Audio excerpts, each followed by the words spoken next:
Kasus 1.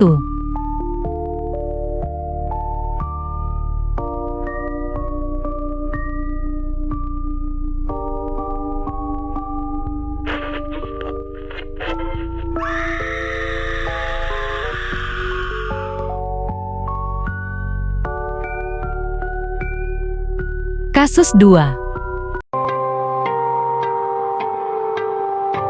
Aneh tapi nyata. Janin yang berusia 9 bulan di rahim Sunarti, warga desa Sawo, Kabupaten Ponorogo, Jawa Timur, mendadak lenyap saat mendekati hari perkiraan lahir atau HPL. Perut Sunarti yang tadinya membesar tiba-tiba saja kempes dan menjadi rata tanpa ada bayi di dalam perutnya. Tentu membuat syok mereka berdua dan hanya menangis meratapi kejadian yang tak masuk akal tersebut. Padahal sejak usia kandungan 1-8 bulan, Sunarti dan suami rutin memeriksakan kandungannya. Bahkan saat usia kehamilan 9 bulan, janinnya dinyatakan sehat dan sudah melakukan berbagai persiapan untuk menyambut kelahiran anak pertamanya. Ya, semua orang itu sudah mengamini, tetangga mengamini semua, bahkan seluruh yang tahu dia itu yang istrinya Marjan namanya Santi itu memang hamil, benar-benar hamil. Itu sudah 9 bulan, tanggal 10 itu mau melahirkan. Itu menurut apa? Menurut bidan yang memeriksa. Ternyata bidan yang memeriksa itu dikonfirmasi nggak pernah memeriksa, soalnya katanya cuti. Tapi yang bersangkutan itu benar-benar dia itu periksa gitu. Ternyata ya itu tadi. Kalau kondisi fisik memang sekarang itu lemah ya seperti habis melahirkan. Hilangnya kandungan Sunarti pun menghebohkan dan membuat kaget warga dengan adanya kejadian tersebut. Pasalnya selama ini Sunarti tampak seperti ibu hamil tua pada umumnya. Iya. Kasus 3. Jadi ini di USG sampai 9 bulan terus hilang, Pak. Iya, pas di poli, Pak. Ini USG terakhir. Ya, Pak, sebelum USG, Pak. Disuruh USG kan. Kok kayak nggak masuk ini ya? Ya, itu kalau medis Nggak masuk akal, nggak masuk secara medis, gimana penjelasannya? Jadi Bapak USG ke dokter kandungan. Ya. Udah cukup bulan. Udah Lewat bulan postdate. Ini USG-nya. Terus habis itu disuruh ke rumah sakit untuk melahirkan. SC, Bapak tuh bilang SC. Ya. Mau sesar.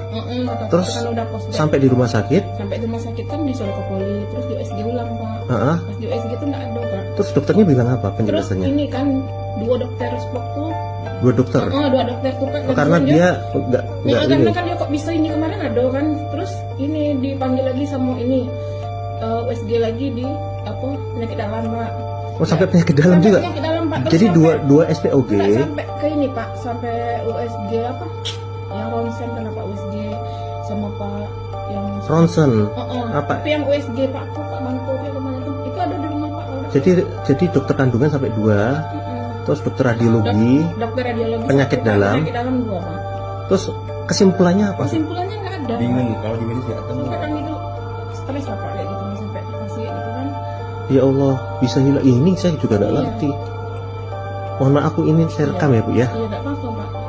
Karena saya juga ya baru ketemu ini. Itu tapi ya udahlah. Yang kemarin sudah ikhlaskan aja.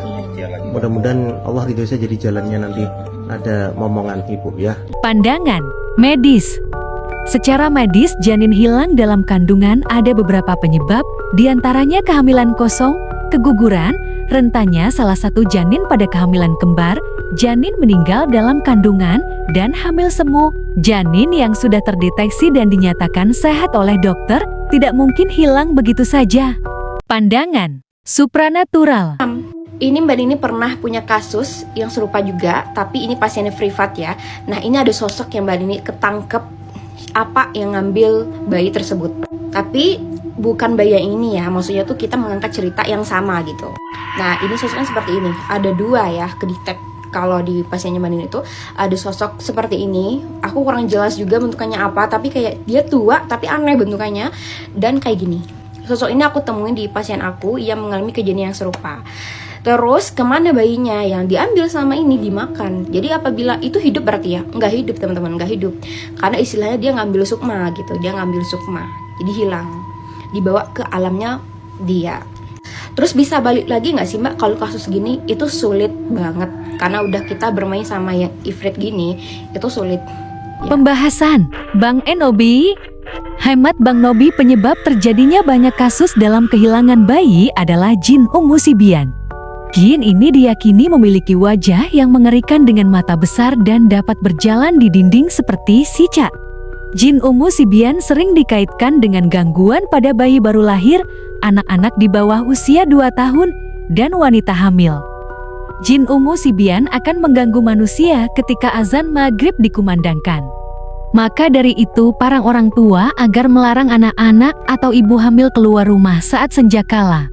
Beberapa tanda yang diyakini sebagai gangguan Sibian pada bayi dan anak-anak antara lain menangis tanpa henti, hiperaktif, nakal, dan mengalami masalah pada perkembangan otak.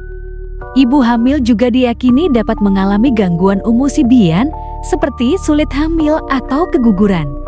Jin Sibian suka memakan janin dan membuat anak kecil menjadi ketakutan atau rewel melihat matanya yang besar. Untuk mencegah gangguan Sibian, dianjurkan untuk mengumandangkan azan di telinga kanan bayi dan ikamat di telinga kiri. Selain azan dan ikamat, ada beberapa cara lain yang diyakini dapat mencegah atau mengurangi gangguan Sibian, seperti menjaga kebersihan lingkungan, berdoa, dan menghindari kegiatan yang bertentangan dengan ajaran agama.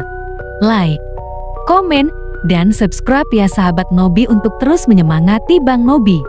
Salam Tabi, salam misteri.